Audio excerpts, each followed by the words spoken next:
if you're involved in an accident in Milwaukee County or the city of Milwaukee, there are certain things you need to do to preserve evidence for your case. So in every case, we try to get similar types of evidence, but it may vary from city to city. So for instance, the first thing you want to do if you're in an accident is get the other driver's name, license plate, and insurance information, or as many other details as you can get. Same thing, if there are witnesses, a lot of times witnesses will stop, but then they're just going to check and make sure you're okay, make sure the police are called, and they're going to leave. But witness information is one of the most important things you can get to preserve your case, because ultimately if you go to court, it's going to be your word against the other driver. But if there's an independent witness, that witness's statement is going to have a lot more credibility with the jury. So the next thing is to try to take photos of your vehicle and the other person's vehicle, and also the scene. A lot of times the traffic lights or the traffic signs and even the roadway can change over time, and so it's important to try to document the scene of the crash.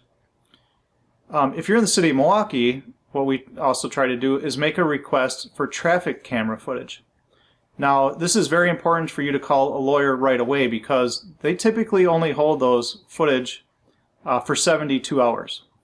Now, if the accident happens on the freeway, sometimes the DOT will have traffic cameras, and again, they only hold those for a limited time. So it's really important that you contact an attorney, or you can contact the DOT right away and just make sure that they do have that footage. And you can also go to their website, and we'll leave a link below where you can check to see if there are traffic cameras in that area. So the final thing is you want to make sure that you call the police, and make sure that when the police arrive that you are honest with them and tell them what happened, but make sure you get the police officer's information, phone number, and also the police report number.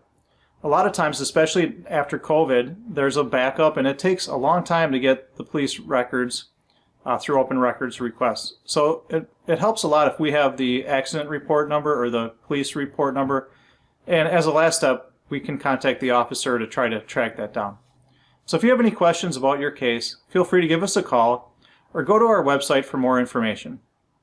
Thanks.